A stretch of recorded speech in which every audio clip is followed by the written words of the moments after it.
Everyone, welcome. Lynn Riggs today from Kanagawa Prefecture, welcoming you to this Sweat Talk Shop in June. We're delighted to have with us today Professor Morgan Pitelka, who is a Sweat member, one of us, and also a historian. And we're looking forward to a diverse conversation with him about all kinds of topics. I have been enjoying watching the various recordings of your previous talks, Morgan, and reading your book. I think our moderator has a copy of it, which I relinquished to him when I asked him to be moderator. And it's a very absorbing, especially the last chapter about the horrible things that Nobunaga did and the story, the way it sheds light on that era of Japanese history through the things that have been left and that kind of thing. So we are all writers, editors, translators, professionals, pretty much.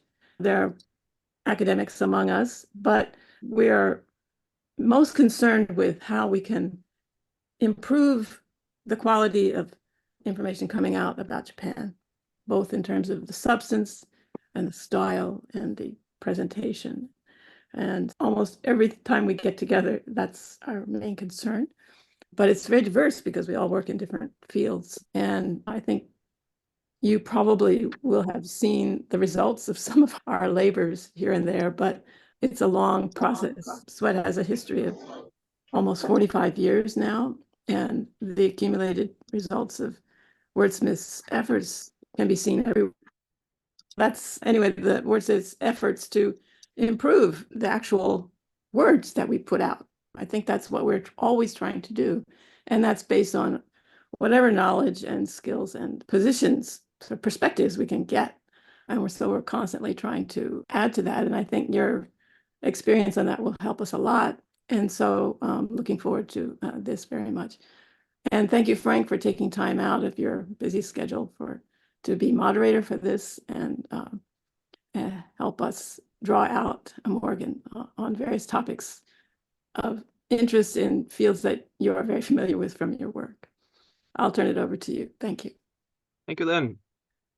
So I guess to start, do you want me to introduce you or should you want to introduce yourself? Sure. I think Lynn did a great job already. I'm a historian of Japan. I teach at the University of North Carolina at Chapel Hill. I have spent most of my time when living in Japan in Kyoto.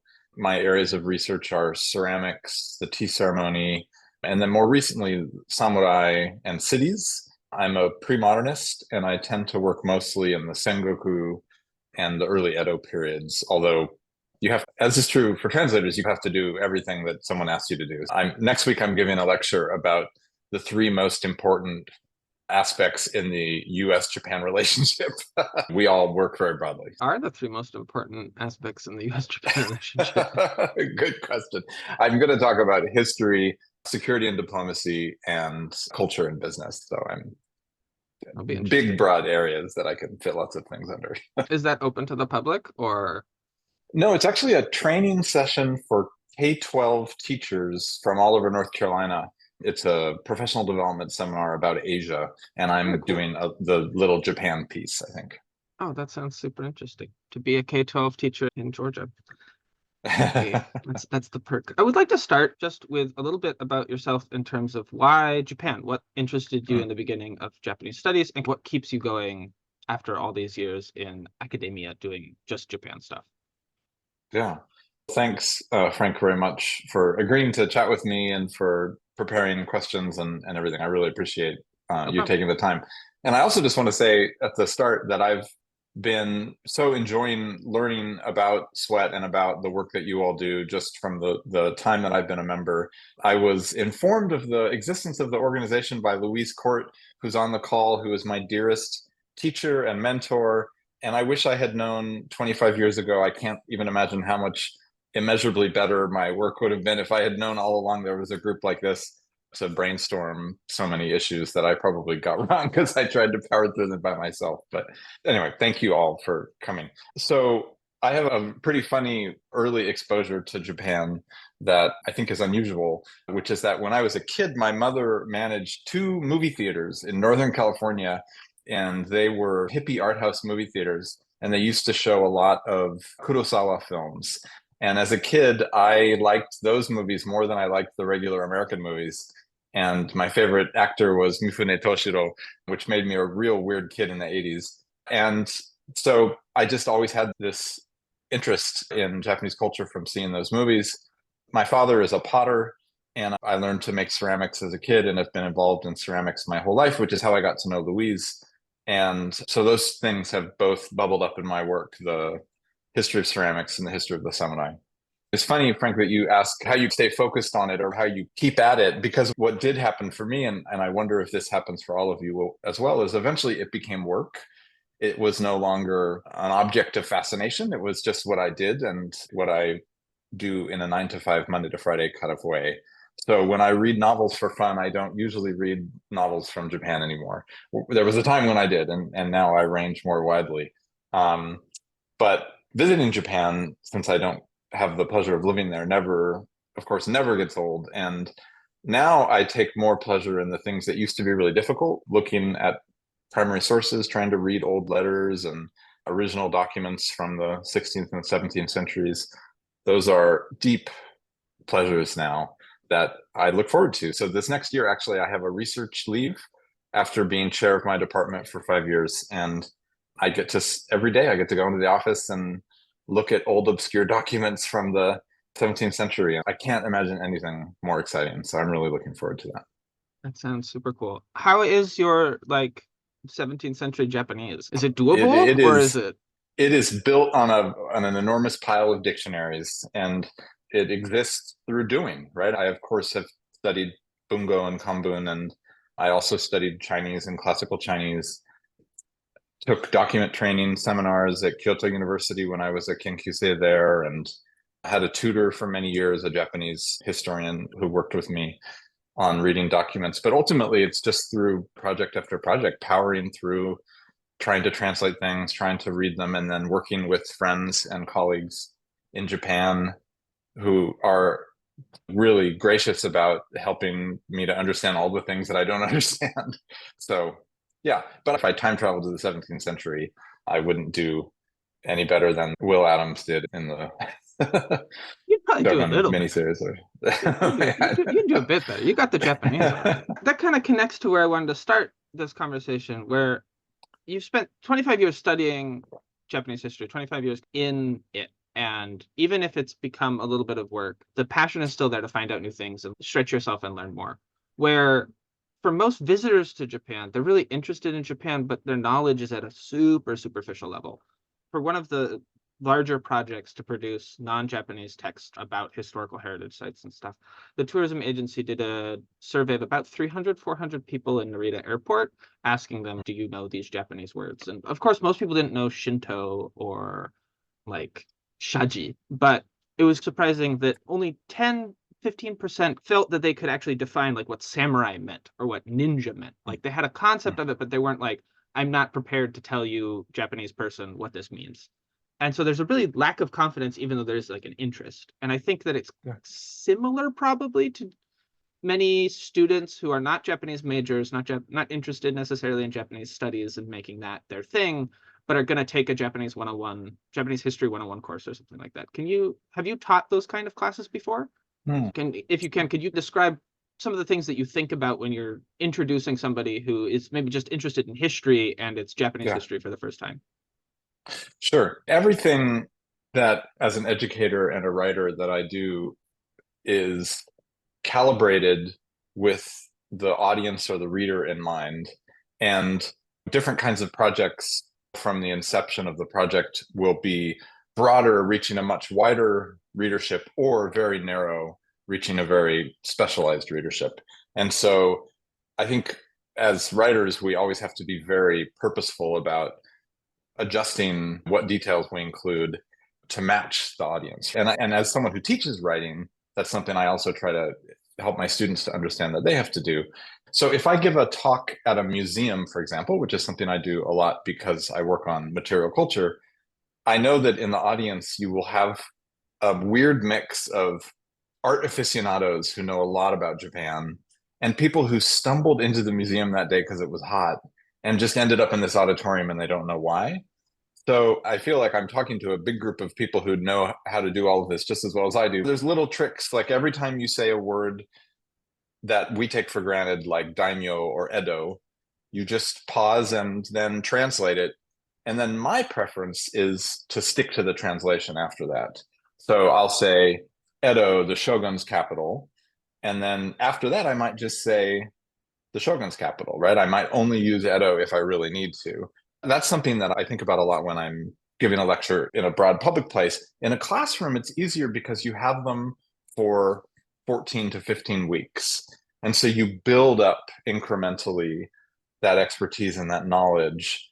And historians spend a lot of time criticizing and revising or myths, and that is an important part of my work as well.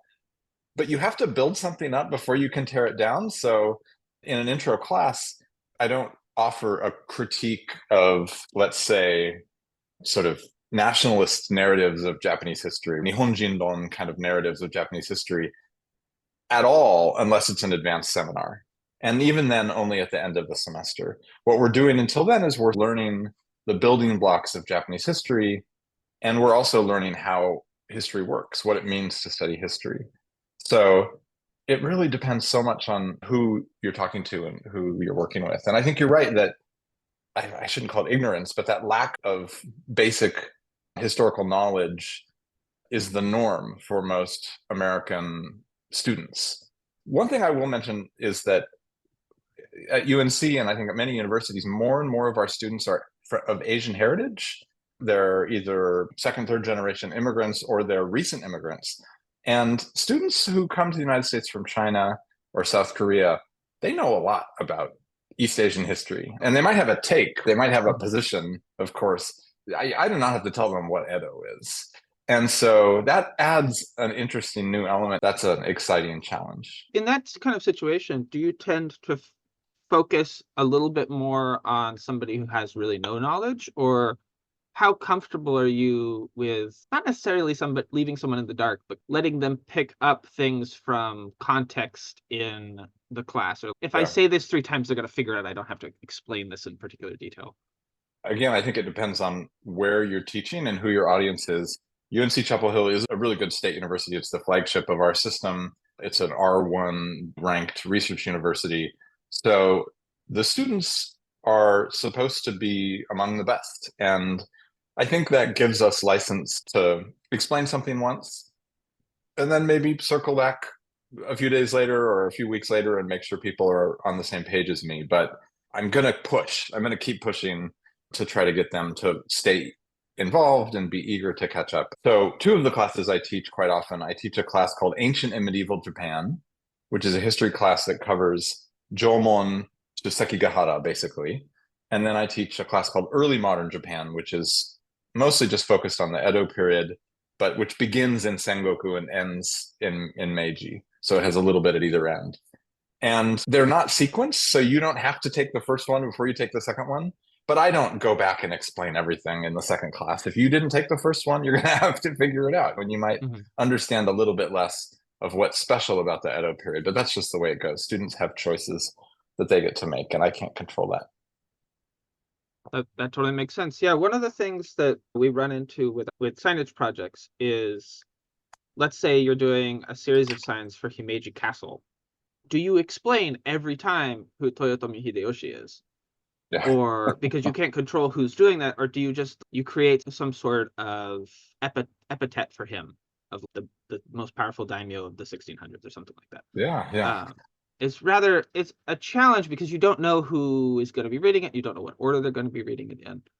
But I think compared to the way that it's done in Japanese, I think leaving people a little bit in the dark is not a terrible thing, because they're going to see other signs that will give them more context.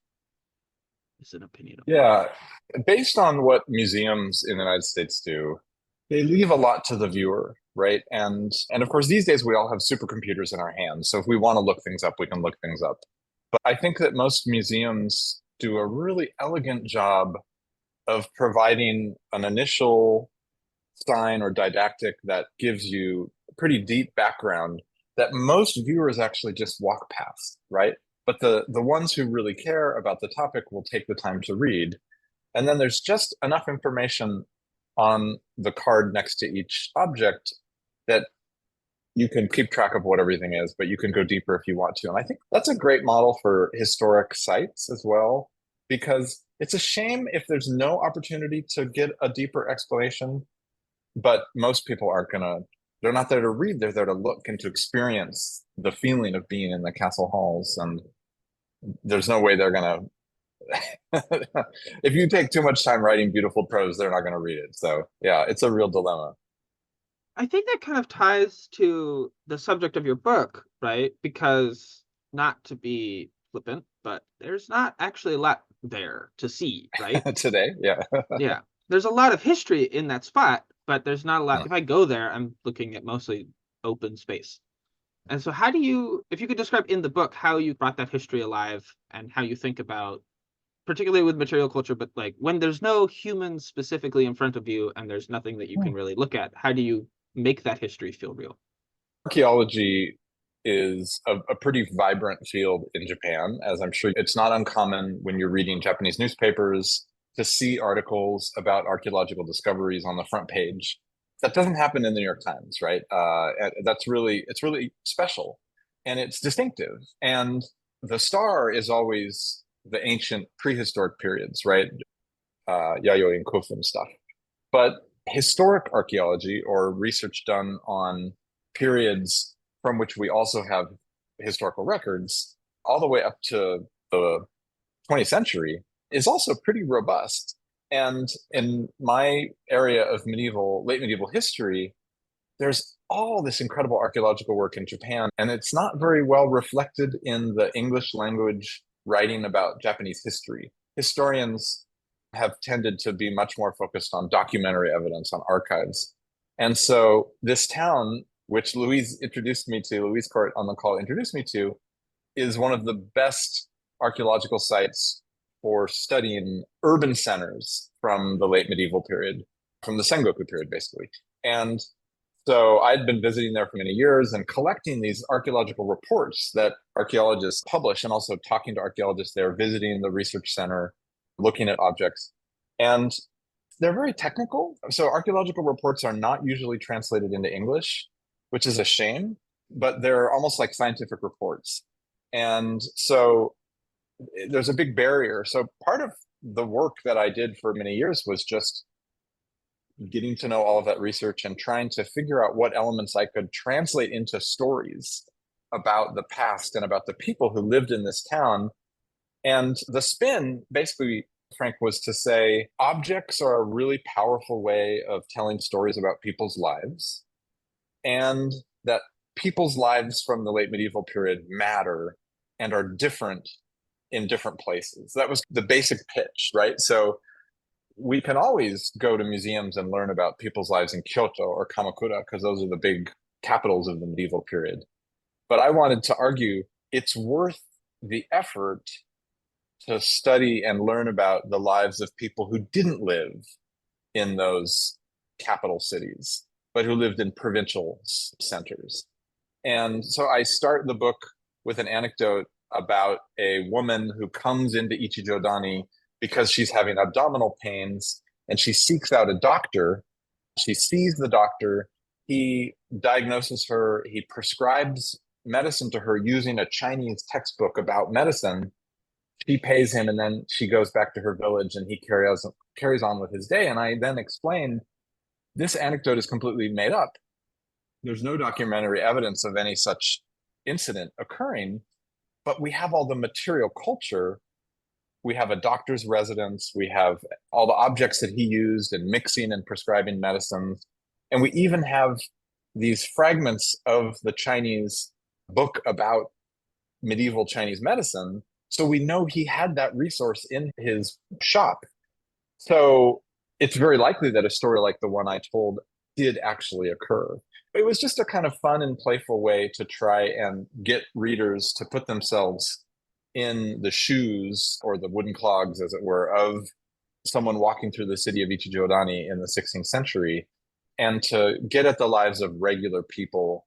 Since in the past, I've often written about the Tokugawa, these sort of elites from pre-modern Japan. Yeah, I really thought that was incredibly interesting and a really great way to introduce the book and the topic. But in my own experience, when I've tried to do similar things on signage projects, I get an incredible amount of pushback from many of the Japanese curators and researchers that are associated with the site. Did you experience any of that when you were like having people look at the book or presenting similar things? Were people uncomfortable with that level of speculation or not so much? So when I worked on, I've done three major research projects. The first one was about the Raku ceramic tradition and the context of Chanoyu. The second was about the Tokugawa founder, Tokugawa Ieyasu, and his peers and their use of material culture. And then the third was about Ichi-Jōdani. And in the first project, I was very immersed in the scholarly conversations happening in Japan about Raku and about tea. I wrote numerous articles in Japanese that I published that tried to intervene in the scholarly conversations. I found documents that no one had looked at before about the history of the family. I got involved in all the politics. It was actually very difficult. And then I had to go and publish a book in English for American readers, or for at least English language readers. And a lot of what had mattered in the Japanese context didn't matter so much in that book, because I was writing for people who didn't know where Edo was, right? It was a completely different context. I think I also, of course, got a job in America. I have a family. I live in the US. Although I go to Japan as often as I can for research, I really am writing for those English language readers here. And I'm in conversation with other historians and other scholars of Japan who are writing in English and are mostly based in the West. Some teach at Japanese universities. Sometimes I meet people from Japan who read my books, and I'm always very excited. But it's a different audience than when you are translating something that is going to appear in Japan. So for the Ichi-Jōdani book, I didn't present the arguments to my colleagues in Japan. Actually, I couldn't have, in a way, because of the pandemic. That was right when the book was coming together. But I also didn't because I'm doing, in some ways, synthetic scholarship, meaning I'm bringing together the findings of archaeologists and historians in Japan. I'm really leaning on their expertise. I'm citing them, and I'm not like stealing their ideas, but I'm building on their incredible work. And then I'm bringing my own interpretations, my own arguments in ways that I think are relevant to the field in English into the book. So it's a different kind of process. And I wouldn't want, if someone came to me and said, can we translate Reading Medieval Ruins into Japanese? I would say, I'm good. I certainly have lots of friends already who have read it. It's been reviewed in Japanese, and it was very well reviewed. So I don't worry about how it will be received. But it's just not who it was written for, in a sense. And then, again, that question of audience or readership is so important. And I think it's so hard in the work that all of us do, because we have to be immersed in two cultural worlds and two linguistic worlds at the same time, and tap back and forth between them in ways that are meaningful without losing track of the truth in the process. And that's really hard to do. Yeah, I totally agree. The truth with a capital T is something that is its own debate in so many ways. Because one of the things you see often, I think, in scholarship produced in Japan is a focus on translating the Japanese beats of Japanese history. So you don't talk about the Perry expedition, you talk about the Black Ships. And I wonder, maybe when you're working with either students, or maybe this is a talk where you have a large group of various people from different backgrounds, what is the level of connecting to the way Japanese scholars in Japan in Japanese talk about Japanese history that you do? Or do you just focus on we're doing this in English, it's from the English perspective? So for undergrads, there's really not, there's just not room or time to get into the cultural and institutional differences between the field of history in English and the field of history as practiced in Japanese language. For graduate students, of course, it's very important. And I'm very lucky that I get to work with MA students and PhD students at UNC Chapel Hill. And also sometimes I'm on the committees of grad students at other universities as well. And they have to learn to do the kind of code switching that we're talking about, right? They have to learn to be bicultural, essentially. And I think one of the hardest things when you're a graduate student, and this will resonate with many of you who've gone through this process, is that it feels so empowering when your Japanese gets good enough that you understand the debates that are happening in your seminar, right? Or you understand the lecture that your professor is giving in Japan.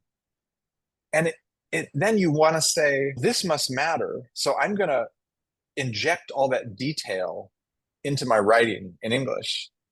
But the problem is often those details that are of interest in your zemi or to your advisor in Japan are not actually relevant to what you're trying to argue in English. So figuring out what the measure is of how much of that detail from the Japanese context to include in your English language work is something that I struggled with enormously as a grad student. The stereotype of pre-modern Japanese historians is that they are so empirical, they're so focused on reading the primary sources and so much less focused on interpretation and on theory, like philosophizing based on what they find, that there's a gap between Western scholars and Japanese scholars. But I do think that's a stereotype that isn't always true. I've met many historians in Japan who are so wildly creative and innovative, and they do argue in different ways. Just linguistically, the manner of offering an argument differs in each language. But the kind of old myth that you go to a Western scholar of Japan for some wild theory, and then you go to a Japanese scholar of Japanese history for actual evidence, I don't think is fair. And one of the books that I worked on was a co-translation project where I worked with two Japanese historians of Japan on translating and interpreting 23 letters written in the 16th and 17th centuries. And it was so fun. We worked together. It was collaborative.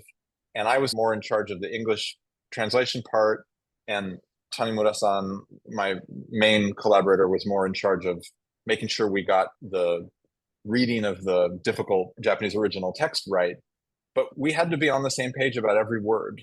And it worked great. We were both, in the end, we were both historians of Japan, just that we had different native languages and we approached the sources from slightly different angles. So those kinds of collaborative projects are fun, although rare, I think. If I can ask, who are the Japanese scholars right now? Japanese people who are scholars of Japan right now, who are like pretty exciting to you, or you're like, oh man, that guy, oh, I always want to read what he's putting out. There's so many. I wouldn't know. I will punt a little bit because I haven't yet gone to Japan since I started my new project. But my new project is about Kyoto in the 17th century during the period of cultural efflorescence that is associated in Japanese with the Kanne period. People often talk about the Kanne salons. There were all these tea masters in Japan, in Kyoto at that time. There were all these poets. And even though the capital had moved to Edo and so the political center was in the Kanto, a lot of the cultural vitality was still in Kyoto. And so I want to write about that period, but I want to add the element of environmental history because they were rebuilding the city after the destruction of the Sengoku and the unification eras. Nobunaga had burned huge swaths of Kyoto to the ground, and they were still rebuilding in the 17th century. And there's a lot of really interesting work happening at Kyoto University around environmental history, and it's interdisciplinary. So they're bringing together historians and scientists and scholars of culture in these sort of research centers and just doing what looks to me like really innovative work. So my hope is to go there and learn from them who those exciting scholars are working in this area. Right now in the humanities and English, I'm sure you know that environmental humanities, eco-criticism, these are really exciting fields. There's a lot of vibrant work happening. And so I want to seek out that scholarship in Japan. But for me, this is a new, I've been following almost exclusively archaeologists for the past 15 years. So this is a new direction for me, and I still need to find my footing. Interesting. Oh, that sounds super cool. In terms of archaeologists specifically, you said like the Japanese public is interested in archaeological finds, especially about, oh wow, Japanese history is so old and people have been here for so long, kind of thing. But in terms of like how should I frame this question? So a number of years ago, as part of the Japan Tourism Agency project on redoing signage and stuff like that, I had the opportunity to work on explaining like what kofun are, but also most of the kofun you're not allowed to dig into. How do you make that interesting? Yeah. How would you like approach that task of, we, the city of Sakai, think that our kofun, because they're now a World Heritage Site, are very important. We want the world to know about them, but we don't actually know what's in them. We have 6 different names and 4 different emperors that we think are in each one. There's so much not there that we really had a challenge making it an interesting thing to say for each specific kofun. Well, if you were given that task or that assignment, what would you do? How would you approach that? I will say that students, when I teach the prehistory of Japan, what students find the most fascinating about the kofun is their size.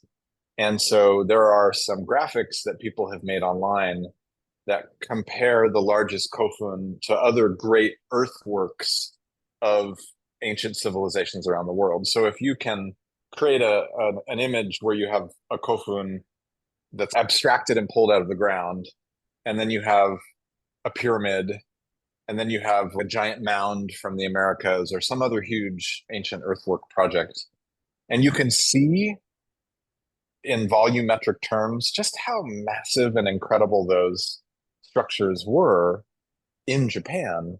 And then you start to ask questions like, what kind of government must have been ruling to marshal the people power required to build these structures? What kind of belief systems might there have been based on the material culture that we find?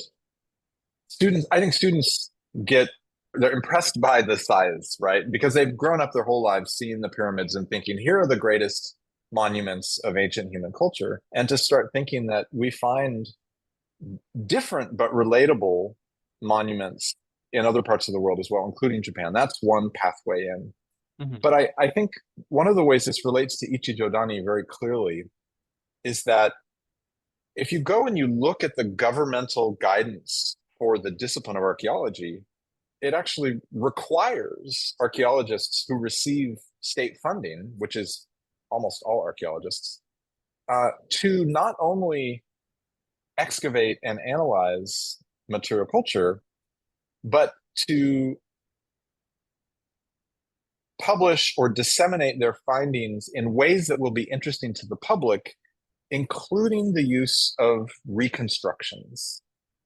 And so in Ichijodani, there is a section of the town that's called the reconstructed town, where they have built machias on the plots where those types of structures actually existed in the 16th century, in the same space, in the same format.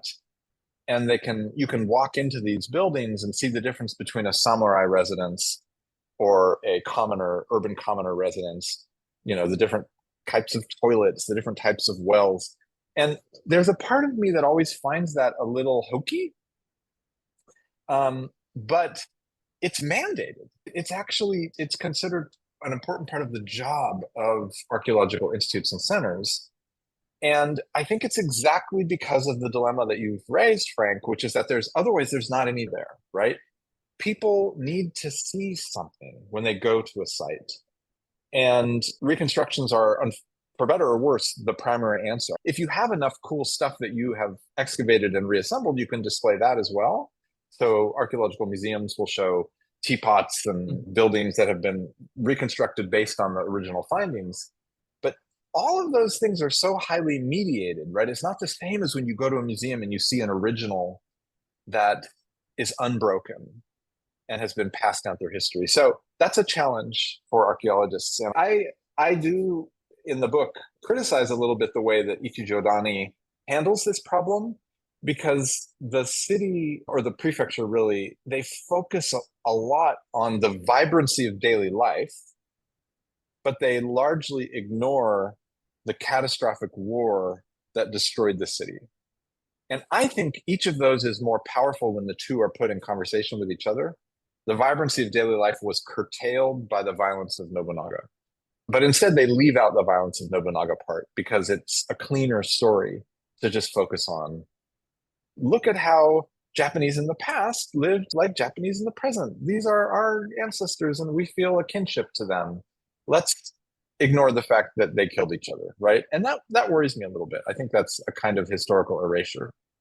Yeah, I remember in the book you talk about that in terms of the lack of focus on the fact that Nobunaga, from a objective people killed standpoint, is a pretty terrible person. Yeah. Is pretty horrible, as is Hideyoshi, as is the Tokugawa family. But that's really something that kind of is not covered, and often even one of the challenges we've had is the Ship of Thesis problem too, with like temples that they're established in 1900 or in 900, but they burn mostly down and then they're rebuilt, and then they burn mostly down and they're rebuilt. And they don't want to talk about that kind of thing in Japan so much. It's just, we were established in 900 and we've been going on ever since. What do you do about that? Or is there, what is the place to talk about those kind of things without being, quote unquote, a Japan basher, or just focusing on the negative? So I remember very clearly that when I was a college student in Japan for the first time, so in 1992, I was on the Associated Kyoto program at Doshisha University, and I lived with a homestay family south of Kyoto and went into the city every day to diligently study Japanese and take classes. For a whole year, I got to go to all these incredible tourist sites in and around Kyoto. And I remember so clearly that if I went to some amazing temple and they had recently rebuilt the railing along the side of the paths with cement, I didn't like the temple. Right? I was like, no, this is too modern. I don't like it. I just had this absolutely naive kind of black and white way of thinking about the temples. Like they should just be these perfect old places that are just there for me to. And over time, as I went back to Japan and studied more, I came to realize that these are heritage sites. They have complicated funding models. Some of them are also living, breathing places of worship. They have active communities today. And so I think even though the idea of Japanese tradition can be oversimplified and even abused, it sometimes is fetishized in Japan, I do think that reminding people that the temples and other important heritage sites in Japan today are there because of the work of generations of Japanese people to preserve them or to rebuild them.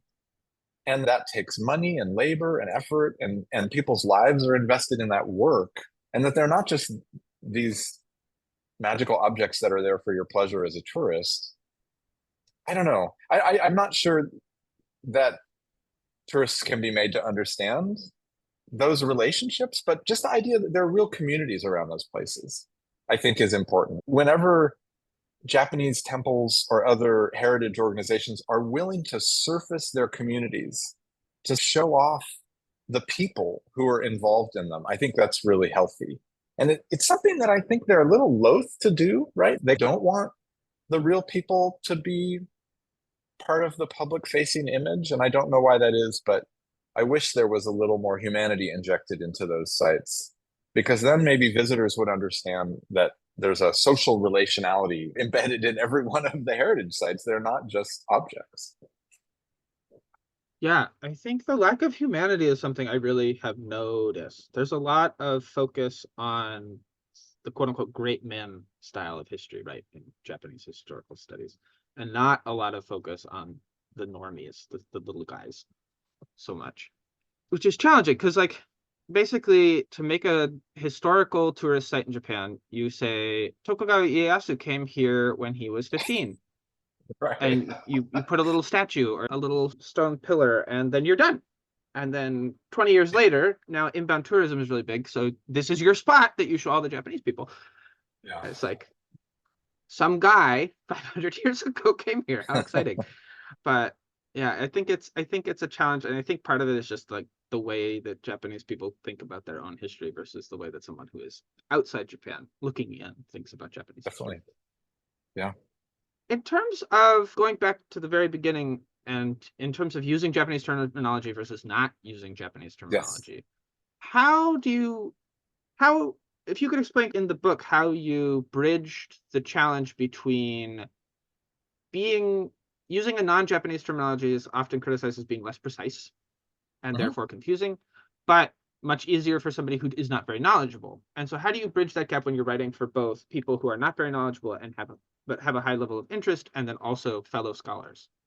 This is an issue I do have strong feelings about. There was a whole generation of historians of Japan who wrote in English, who worked incredibly hard in a period when there weren't many publications in English to understand the difficult primary sources from the Kamakura period, the Muromachi period, worked very closely with Japanese scholars to really get into the nitty-gritty details of those fields, and then made the decision that I think is really unfortunate when they wrote in English to just pepper every page with Japanese terms in Romaji, right? So that every other word is the name of some bureaucratic position in the Kamakura Bakufu or whatever. And as a result, their work was not very widely read by other historians. So even though they had great jobs at Harvard or Stanford or wherever, they didn't impact the study of global history. Medieval historians of Europe didn't read their work because they would open these books, these articles, and just see page after page of words they didn't understand and thought, this is not for me. And I can't assign that work to my students because it's alienating. It just, they tune out instantly. So I really think that if your intention is to write for anyone who's not already in the exact same field as you have to translate everything into English. And if you don't, you have to make a big deal out of it. So one of the words that I've never figured out how to translate in a satisfactory way is Iemoto. And in my first book, Handmade Culture, I write a lot about the Iemoto system in tea. And I use the word Iemoto because Grandmaster is okay. There's other things we can try. But in the end, I thought maybe this is a word that we can use in English, explain, highlight, and then people who care about the topic will understand what the word means. And that'll be an educational service. But on the whole, I would try to translate everything else. And one time in an email debate with another scholar, I said it's a form of intellectual cowardice not to translate Japanese terms into English when you're writing in English. And I think that was probably an overstatement, but absolutely, I think in that sense, translators who are trying to be precise,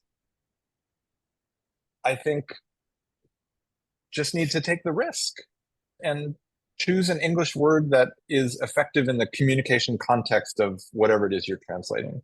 And if someone disagrees with you, that means they already have such specialized knowledge that they can figure out what you meant anyway.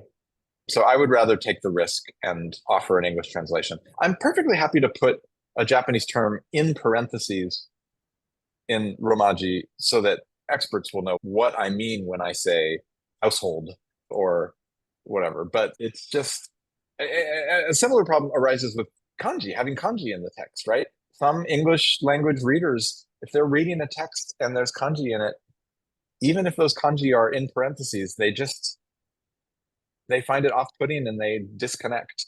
I even avoid that in my books that are intended for a broad audience. Yeah, kanji in English just looks weird to me personally. Aesthetically. Yeah, just aesthetically, because often it screws up the line spacing between. Yes, the font. Yes, it And does. it's just, I've never seen it done well.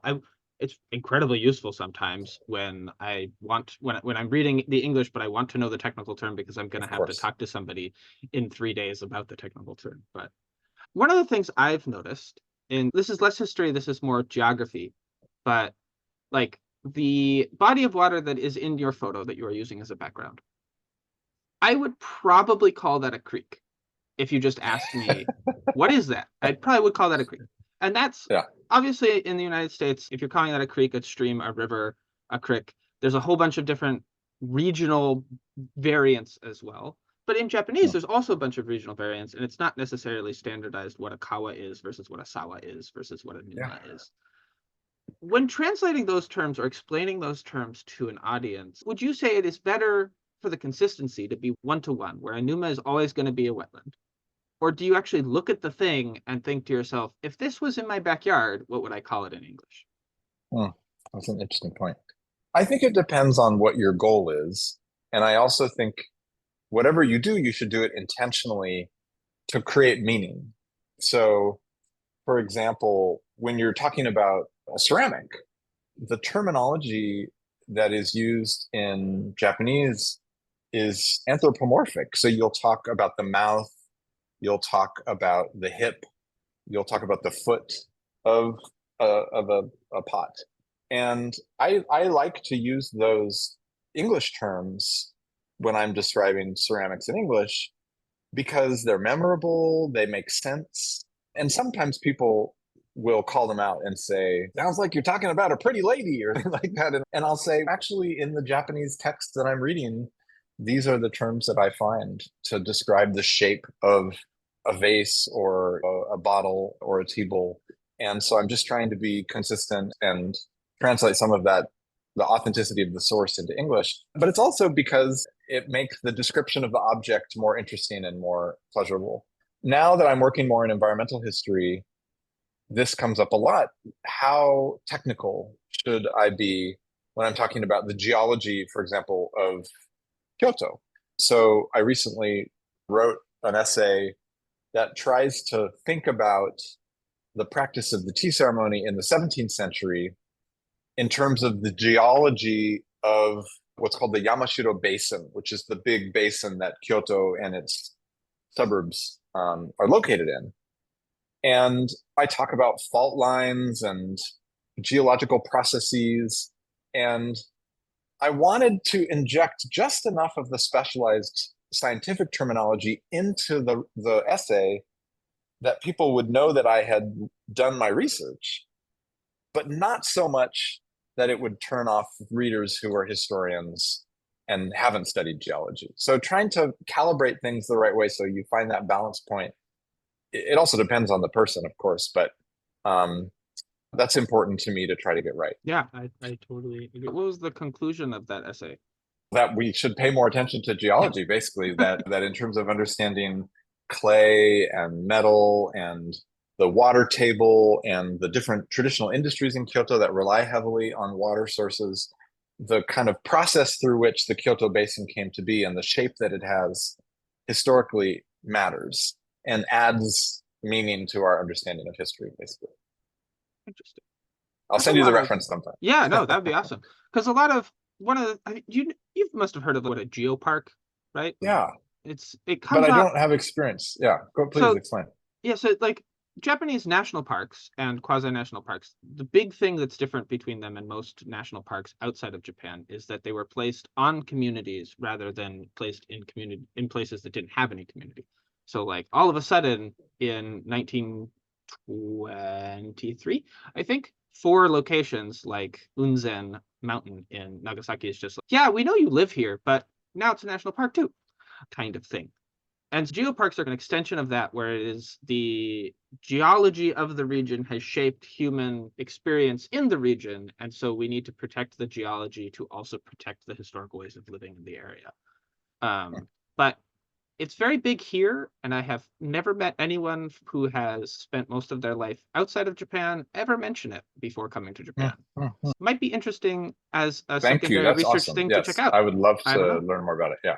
Yeah, awesome. There's bureaucratic sometimes, but sometimes they're really cool and interesting. It's hit or miss depending on where you are in the country. I think we'll open the floor to questions. We've already got some in the chat, so maybe let's start with those.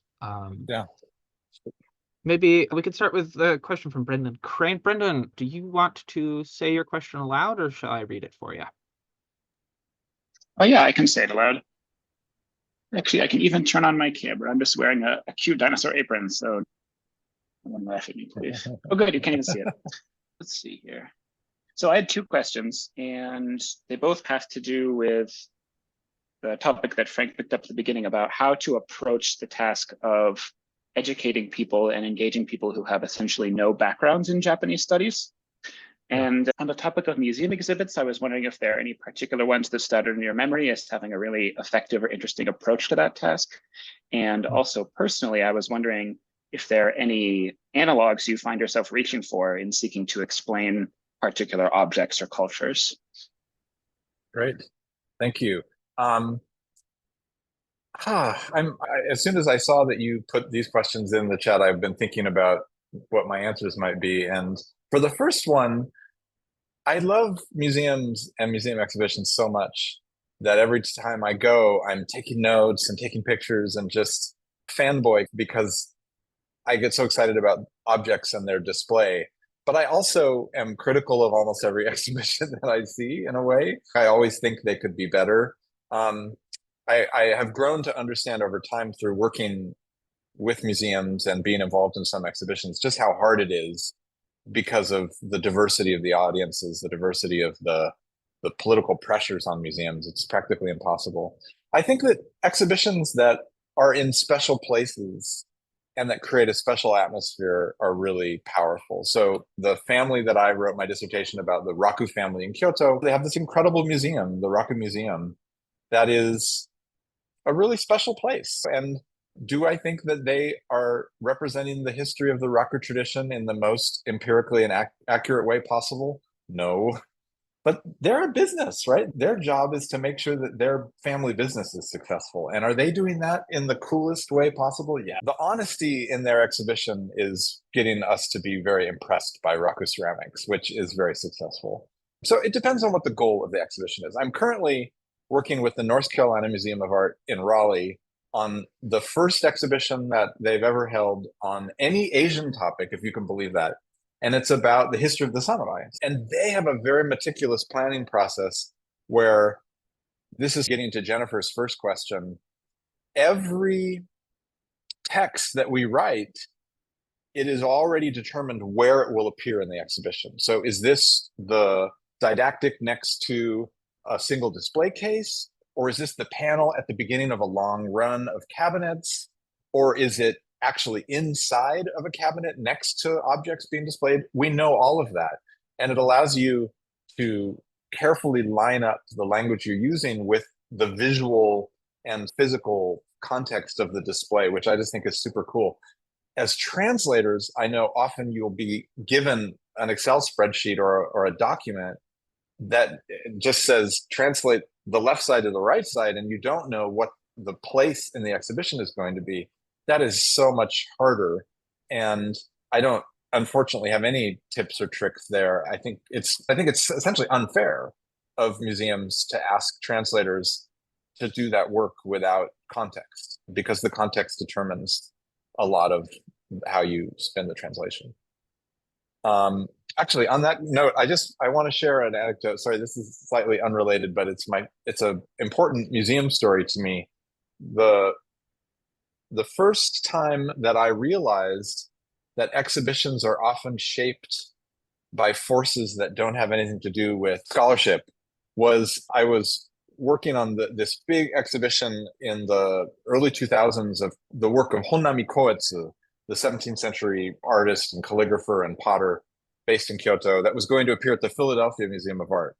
And I was asked, because I was writing a dissertation about Raku ceramics, to write the catalog essay about his tea bowls, because he made Raku tea bowls. And I was so excited. It was going to be my first major publication. And then the Bunkacho found out.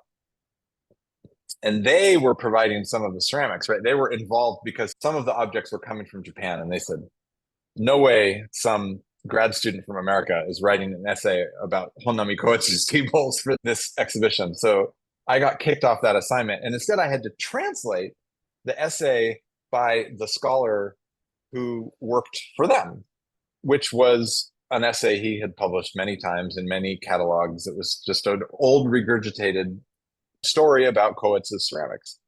And ever since then, of course, the first thing I look at in any exhibition of Japanese art that I go to outside of Japan is who was involved in this exhibition, right? Was the bunkacho involved? Or did some of these objects come from Japan? Were they important cultural properties or whatever? And that completely changes the way that I read those exhibitions. So that's something that translators get caught up in that we have no power over. And sometimes we're locked into translating a narrative that is old-fashioned or even inaccurate. And that makes museum work very difficult. Sorry, the second question Brendan asked, the only thing I can think of just off the top of my head is in the study of pre-modern Japan, people often have a really hard time understanding that you had a shogun and an emperor. Just, right? Even the Europeans in the 16th and 17th century couldn't wrap their head around who was the shogun and who was the emperor. Yeah. So sometimes the comparison that I and other colleagues use is that the emperor is like the pope in medieval Europe, and the shogun is like a king, basically, and that they both have authority and they might work against each other in certain contexts, but they basically leave each other alone. That's not a very good analog, but it's gotten me through a few lectures. That's exactly the kind of comparison that I had in mind when asking the question. Oh, cool. I'm preparing to tackle Shinto topics, and I was thinking, like, could I talk about the Catholic Church? Would that be appropriate? So the fact that you said that, I'm going to take that to mean yes, it's endorsed, good to go. Yeah, official Thank you very approval. much. That's right. That's what I'll tell people. We better ask the bunkacho. I wanted to also just respond that your example about the Raku Museum and how it's just a very sort of engaging and opening and inviting space is a really interesting concept when applied to interpretive text itself. And I think that's a mindset I want to try and have moving forward, is that spaces in the most literal sense do not have boundaries to prevent the reader from exploring them and engaging with them. It's very easy to engage with physical space. And I think that a really good text is one that invites the same kind of easy, open curiosity, even if it's not 100% factually accurate, as you said. You're looking to evoke emotions and so on. So I really appreciated that example. Thank you so much. Thank you. Jennifer had a second question that is definitely a little bit of a debate. Do you wanna step in, or do you wanna? Well, so keep I'm that up curious, there? why is this a spicy question? Is there some recent exhibition where Han was translated as clan or something? I mean, I've seen translated as clan, but there's the larger question of should we be using the word clan for pre-modern Japanese familial units at all, right? Have a strict rule, although I tend to avoid it because I think it exoticizes the past in a way, right? But sometimes that's useful. Sometimes saying the past is a foreign country is what we want. So it really depends on what you want and what the context is, I think. I wouldn't translate Han as clan. I would translate Han as domain. I think this is one. Oh, Lynn had her hand up, so maybe Well, she was going to. I was going to say that in the JTA signage project, because people who, especially in Japan, are used to using the word clan, which is now considered kind of Meiji-esque as an old word. And then we discussed, okay, what's the difference between clan and family?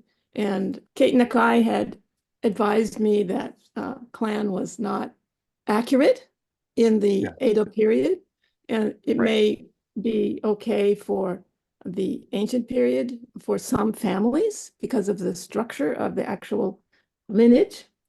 But because of the whole difference between the sort of colloquially used terms and the more accurately historical terms, we who are in the middle with our wordsmith activities have to negotiate between these two audiences. So I would like to just hear what you think we should do with clan. I think I would have to go back and check. I think I have mostly avoided using it. I think, used family, lineage, household, depending on what the Japanese term is that I'm translating or what the context is. The difference, my first two projects about the Raku family on the one hand, and then on the Tokugawa family in the second project, are both examples of lineages, but obviously the Tokugawa family has branches, the Gosankei, and is a much larger corporate unit, whereas the Raku family maintained a pretty strict father to son lineal transmission of the business, there were adoptions, and really had a kind of the main unit was the ie, was the household. And so I talk about that a lot in the Raku book, because it's part of the argument. It matters that they have this small unit that they're trying to protect. And as a business, the Raku ceramic business didn't grow into a huge industrial operation. They've kept it small all the way up to the present, right? The 16th generation Raku potter, who's now Kichizaemon, learned from his dad, and they keep that lineal transmission model because it's part of their brand in a way. And so focusing on the EA, focusing on the lineage was really useful in that context. I haven't done work on big sprawling families that you might conceivably be able to call a clan in certain contexts, especially in the medieval period. So I'm being a chicken here, Lynn. I'm sorry. I'm backing out of the question. I don't have a good answer. What do you have a consensus? What is the sweat consensus? We should take a vote right now. Oh no, sweat doesn't have consensus. We are very diverse, depending on context. But I would like to share the historian's perspective with we wordsmiths so that we have a knowledge base for making our decisions. For example, we know that there's the difference between domain and family, right? And we have to realize that in Japanese, han is really used for the domain, which can change hands frequently, right, over and over, depending on the shogun's assignment. Readers and a lot of writers don't realize how complex that Edo period political structure is, right? So here's a wonderful, I sometimes think that as a historian, there are these two tendencies in the study of the past that are almost like opposing forces that I try to be aware of. One is the tendency to want to make the past familiar. And that's what the archaeologists are trying to do at Ichijodani. They're trying to say, those medieval Japanese, they were just like us. And I think that that's valuable because it gives us a sense of our interconnected humanity. But it sometimes is inaccurate. It sometimes can even be ideological, right? It can support the idea in Japan that Wareware Nihonjin have always been the residents of these islands and nothing has really changed, right? Which I don't think is quite accurate. On the other hand, sometimes there's this tendency to talk about the past as if people were these weird alien creatures who are incomprehensible, right? And to exoticize them and render them mysterious and strange. And that can be useful too, because that can be exciting. So if you read about some empire where they did human sacrifice and engaged in cannibalism, it's, oh my God, the crazy things people do. Wow, that's amazing. It's exciting. And so actually in Japanese history, that happens when we fetishize the kind of death cult of seppuku, right? Of samurai committing suicide. There's a fascination people have with that because it's so alien, right? Why would you, my students say, okay, I can understand they wanted to kill themselves, but why did they cut their bellies open? And why did that other guy chop his head off? What are they doing? It's so crazy. And so there's this push and pull between these two tendencies. And I think that one of the things that we can offer visitors to Japan or students of Japan are examples that help to understand the logic of the past. So maybe this Han family confusion emerges from the fact that in pre-modern Japan, people were often referred to by the place that they lived in or the territory they had been assigned to govern. So example would be, and this is a great analogy of the style that Brendan was asking about before. Have you ever had a friend who was from a town or a city and you just called that person by the name of that town or city? Hey, Chicago, come over here. I want to show you this, right?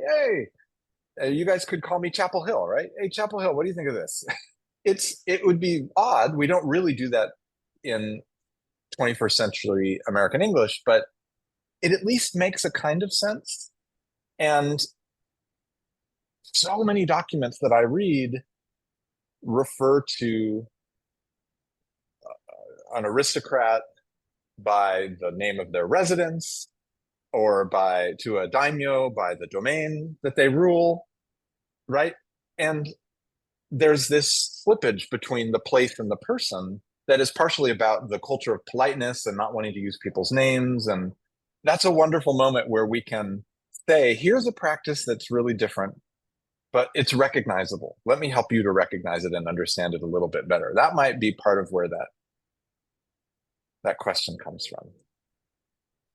I have a slight follow-up in the sense of, is it a creek, is it a river? For a generational family like the Rakus, would there ever be a situation where instead of referring to the 15th generation or the 16th generation or the up-and-coming 17th generation, you just use everybody's original birth name? Or in a more historical context, like Hideyoshi goes through 6 different names over the course of his life. And at Himeji Castle, because he was Hashiba, when he was associated with Himeji Castle wants to refer to him as Hashiba, but nobody knows who Hashiba Hideyoshi is. Because almost nobody knows who Toyotomi Hideyoshi is. And in those kind of situations, or even like referring to the emperors by their birth names and not by their era names, especially in modern Japanese history, where does one, obviously case by case, but where would you recommend drawing that line? So I'm sorry to say the same thing again, but I think it depends on what you want to argue or what the context is of the writing. So in the case of the Raku family, in the book that I wrote, or in the research that I was doing, I noticed that people often use the modern terminology to describe each generation of the Raku family. It's not actually modern terminology, but I'll explain what I mean. They would use these sort of set names to talk about each generation head of the family, even though at the time that wasn't how that potter was known. And I came to the conclusion that is problematic for a scholar to repeat, because what those official names do is they support a vision of the Raku lineage as uncomplicated and unbroken and perfect. And the goal of that vision is to connect the founder, Chojiro, who's the most famous Raku potter, to all the later generations, and to always be supporting the idea we are the only legitimate practitioners of Raku ceramics. We are the business that you should be buying Raku ceramics from, right? Because there's a corporate element as well. So there's a kind of subtext that is not my job as a historian to support. In fact, my job as a historian probably is to push back against it and complicate it. And so I came to the conclusion the names that were being used, like Ichinu, Sonyu, Sanyu, where you take the new Buddhist character name and use that as your retirement name, that was a practice that developed in later generations and then was read backwards on the history of the family. So I chose to not use those names until that practice was actually happening in their lives. And I explained why, to make a point as part of my argument. Because part of the argument of the book is that the Raku tradition didn't just miraculously continue for 16 generations. It took labor, it took energy, and it was political, right? And that's part of how tradition is maintained. But when I'm writing about Tokugawa Ieyasu, I just call him Tokugawa Ieyasu the whole time. When Nobunaga and Ieyasu were allies, neither one of them was called what we call them now, but I just call them both Oda Nobunaga and Tokugawa Ieyasu because it wasn't relevant to my argument to call them something different. But I'm sure 10 years from now, some young historian will come along and say, Morgan Pitelka inaccurately described Tokugawa Ieyasu as a child as being known as Tokugawa Ieyasu, but we all know, in fact, he was Matsudaira Takechiyo. And this matters because, right? And it will be my great pleasure to have my arguments torn to shreds because I didn't observe the complicated naming practices of the pre-modern Japanese. So it depends. It depends on the context. Excellent, thank you. Let's go with Patricia's question now, I guess. And her question, would you like to say it aloud or do you want me to read it? Uh, Oh, there it is. Have you noticed a change among Japanese scholars in their perspective on Japanese history? For example, regarding the Kofun period in connection with Korea and Yeah. so forth. Because I remember when the Takamatsuzuka was opened, it was a shock to many people.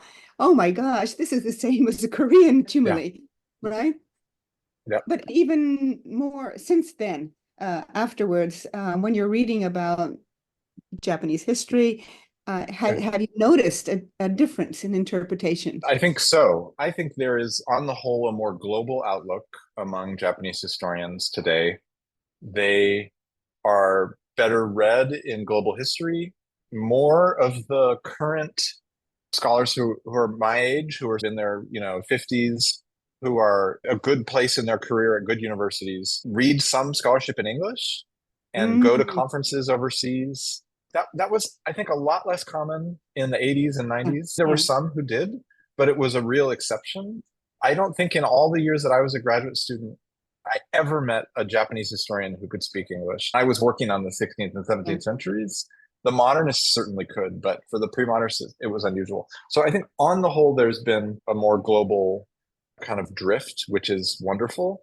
I also think that some of these issues that were pretty controversial and continue to inspire a certain amount of ire among certain crowds, like the prehistoric relationship to the Korean Peninsula, migration from Korea to Japan in the prehistoric period, but also in the early historic period. A lot of that is settled now in the scholarship, right? We know that some of the early families that were active in the Yamato kingdom were Korean, and that colleague Tom Conlon, who's the historian of pre-modern Japan at Princeton, just published a book, I'll put the link in the chat, called Kings in All But Name. And it's about the history of the Ouchi family, the warrior family in Western Japan, who proudly claimed Korean heritage and had deep connections to Korea in the medieval period, and who almost, he argues, almost were the real center of power when Kyoto was destabilized by civil wars. That there was a period of time when the Ouchi provided a kind of institutional stability that was built on their connection to Korea. Now, he's an American historian, and American scholars can sometimes get away with saying things that Japanese scholars wouldn't necessarily feel completely confident publishing, but he's basing this on work of other historians in Japan. And I think in general, there's a lot more interest in exploring East Asian regional connections in the scholarship than there was in the past. It's also happening in literature. So some really interesting work is being done on Heian period literature, Naran Heian period literature, trying to understand how the aristocrats and Buddhist monks in those times were reading Chinese texts and the ways in which that shaped Japanese literary production much more directly than was acknowledged in the past, and how stories and characters in literature are sometimes copied from Chinese models in ways that I think previous, more nationalistic interpretations of Japanese literature wouldn't have been willing to grapple with because of that whole history of kokugaku and everything. So yeah, to me, it seems like there's a real opening up of global approaches and global thinking in different forms of Japanese studies in Japan that is so impressive to me. Thank you. Great question. Thank you. Exactly, yeah. Yeah, if we're through the other ones, again, I think it's so great that we have you here to talk to you. And I think we got into it a little bit, even with the discussion of, well, clan, domain, family. But as we work with things as translators, I think our understanding of the underpinnings of different systems and the actual mechanisms that drive things can be really important for how we manage to phrase what we're translating or how we avoid pitfalls and things like that. And so I think that as we work on different texts, we're always trying to build up our own background knowledge on these things. And yeah, I think a lot of specialists like yourself in your books, you'll give us great hints where many people will talk about how do we phrase certain things or how do we talk about Japanese history in society. If even if it's things like, are we going to use the word clan, or do we like the term castle town, or do we not like the term castle town? Yes, that's one of my favorites. And these are very interesting. And I find that as a translator, these are the things that have really had profound, oversized impact on me sometimes. And I was wondering if there are any books or writers or even articles that you encountered throughout your career as an academic or as a translator that kind of fundamentally changed a framework that you had for understanding or talking about Japan.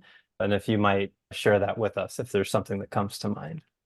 Thank you. That's a wonderful, rich question. Let me offer two historians of pre-modern Japan who are my friends and colleagues, but I also really look up to a lot, who have two very different approaches. So one, I hope you all know already, is Mary Elizabeth Beth Berry, who recently retired from teaching Japanese history at UC Berkeley after a long, distinguished career, and has written 3 books. The first one is just called Hideyoshi, and it's the only biography we have in English of Toyotomi Hideyoshi, speaking of Frank's favorite unifier. And then she wrote a book called The Culture of Civil War in Kyoto, which is about the Onin War and its aftermath, which I think is a beautiful book. One of the only books written about war in pre-modern Japan that I think gets it right. And then she wrote a book about print culture in the Edo period called Japan in Print, where she argues in a way that Japan as a nation is formed through the boom in print culture during the Gendoku period and afterwards. There's always this debate, like, when does Japan become a thing? And she makes a strong case that the print culture of the early modern period is perhaps the key moment. And what I love about Beth is that her writing is stupendous. She knocks you over with her words. She doesn't pull punches. She tells you you're an idiot, but you're going to be smart when you're done reading her books. She's just in your face. And I will say, more American historians who study America know her name than any other historian of Japan. Like, she gets through to people. She's an amazing communicator. She hasn't lived in Japan as long as many scholars. I don't know what her Japanese is, but I don't think her career is built on having the most perfect Japanese ever, right? It's built on just the power of her words and her arguments to convince you that her vision of history is interesting. And I think she's an incredible historian. The other historian who I love equally is Luke Roberts, who teaches at UC Santa Barbara, and who is a historian for translators. And what I mean by that is he cares so much about language and the nuances of language. And it drives him crazy that half the words we use to talk about pre-modern Japan didn't exist in the pre-modern period. People didn't talk about the emperor as the emperor, right? That's a modern word that we use when we're talking about the Heian period, the Muromachi period, even the Edo period. Bakufu, shogunate, all these samurai, these are all problematic terms. And so he's not pedantic, but he wants to call attention to the ways that language really matters in our study of the past because it shapes our thinking. And so in this book that I've linked, which is his most recent book called Performing the Great Peace, it's about the Tokugawa period. And he makes this argument that Tokugawa Japan has 2 layers, basically: the world of public-facing political realities, the omote, and the inner world of political secrets, the naisho. And that these worlds coexisted and they both matter, but you can't pay attention to just one or the other and say, aha, here's the truth. And he uses all these wonderful anecdotes of how in the official Tokugawa records, it says one thing, but if you can go and find a diary from a domain written by some mid-level samurai bureaucrat, you find out something completely different happened. And it's not that either one is lying. They're just telling, one's an omote version and one's the naisho version, and they're both important sources for the study of the past. To me, they're not irreconcilable. They're both great approaches, and good scholars will be able to do what Beth does and what Luke does. But those are people I look up to as scholars who approach this project in very different ways. Zach, I hope that's helpful. Yeah, spectacular. I'm sure you know their work already. Yeah, I haven't read any of Mary Elizabeth Berry's works yet, but I've been interested in them, and now I'm even more interested. And Yeah. I'll have Performing the Great Peace arriving tomorrow, so now I'm even more excited to read Oh, it. good timing. Excellent. Thank It's you. a fantastic book. Do we have any more questions? Anybody want to ask anything else? If we have any more time and no one has a question, I'll have another, but Sure. sorry, not to kill you, but I think that this question of, especially if we're working on panels or content for tourists, or I myself did a lot of translation for hybrid art events that really they want to capture tourist populations, people who are maybe interested in Japan or just interested in art and happen to be in Japan, but don't necessarily know that much. You always have the question of obviously how much detail you're going to go into, how granular you're going to get, how specialized you're going to be. And because the audience is not specialized, obviously you want to help them relate to whatever content you're doing, because I think people mostly just want to understand the context of whatever they're seeing. But I think there's the reality that most of us have experienced for ourselves going to a site and having a whole bunch of little panels everywhere and not really reading any of them or not getting too much in it. Or do you go to a site and you're reading the panels and you look at the people around you and they don't necessarily read them so much. But I wonder how you, as a historian, think about the value of panels and explanatory materials at these historical sites. And in a way, you could say, how we justify our work, which is not a question that any of us, I think, usually necessarily ask ourselves. We have a project, we get to translate something for a specific site. We spend our time thinking about how are we going to translate it, but what is the real value of it? And how do you think about that as a historian? Well, let's see. I guess when I encounter texts or panels in public history context in Japan, I'm always trying to suss out, why is this here? You know what I mean? Because it takes work. It doesn't happen naturally, right? There's a wonderful book that came out last year, I'm trying to find the name of, about monuments in modern Japan, particularly statues, by a professor at Sophia, I think. Anyway, I can't find the title offhand, but it's a whole topic in and of itself, public history and the kind of claims that are made by statues or monuments in public places. Here at UNC Chapel Hill, we had a huge controversial thing in 2020, 2021, when a statue of a Civil War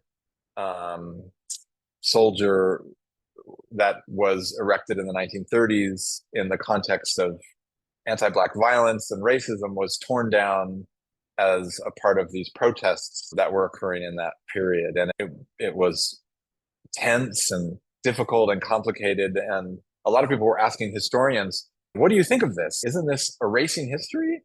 And the response is always, we have lots of classes about the Civil War. You're welcome to come and take our classes about the Civil War. And we also have classes about the 20th century and race and American history.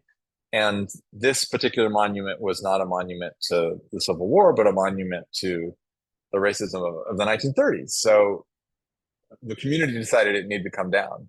But the point is, there are stories that can be told about those monuments and statues that are often much more than is represented on the little placard. So as a historian, that's what I'm always looking for. So I don't even pay that much attention to what exactly it says on the little placard, on the didactic itself. I'm interested in what that political backstory is. I'm going to be, in my next trip to Japan, going around and taking lots of pictures of sites in Kyoto where the natural environment is memorialized or mentioned in monuments, especially the Kamogawa and around the outskirts of the valley, the places where the natural beauty of Kyoto is called out. And I'll be paying more attention to the language that's used there, although I'll mostly be looking at Japanese texts rather than English translations. Yes, Thaler, that's the name. Thank you. Thaler is the guy I was thinking of. He's written a lot about that topic. It's really interesting. Lynn, really quickly, I'll just say, I continue to use the word emperor and imperial because it's convenient. But I think when someone does, like Luke Roberts did, want to make a point about how much of the past, how much of our discussion of the past is shaped by modern concerns. There's a lot to dig into there. But I don't think as translators, we have to excise the term emperor or imperial from our vocabulary.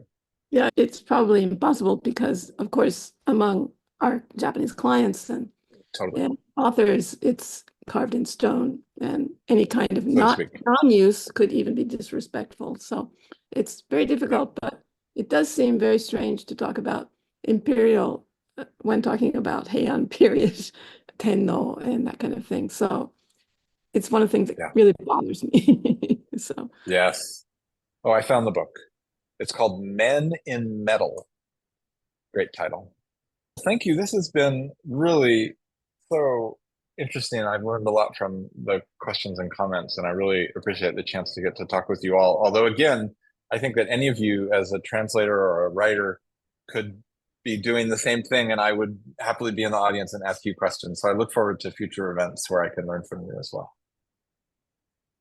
Excellent. Thank you so very much. I have one final question, which is more of just your thoughts on historical fiction, especially Shiba Ryotaro's books, and how 2 years ago, my company was hired to do a bunch of work writing about the various buildings and statuary of Koyasan. And my Japanese counterpart, in preparation for that, didn't go buy a textbook about the history of Koyasan or Shinto Buddhism. He bought Kukai, the Universal, and read that in Japanese and was like, I know everything now, and was very excited and had a lot of historical connections that he could talk about with the various monks and stuff there. And that was his introduction to the history, was through fiction. Now, admittedly, like pretty well-researched fiction, but fiction nonetheless. And just thinking about many people get interested in Japanese studies through books like Shogun, or perhaps more recently, The Thousand Autumns of Jacob de Zoet. What are your thoughts on that, if you have any? Or maybe that can be something that you think about for the next 3 months, and then we'll have you back to talk about historical fiction. I don't weigh in on any particular author, but I think, as you suggested, Frank, many people become interested in Japan through artistic products that are not claiming to be historically accurate, whether it's Kurosawa films for me or historical fiction for many others. I think these days it actually tends to be not just anime and manga, but video games. There are so many video games set in Japanese history, some fantastical, but some very, I shouldn't say very, relatively historically accurate.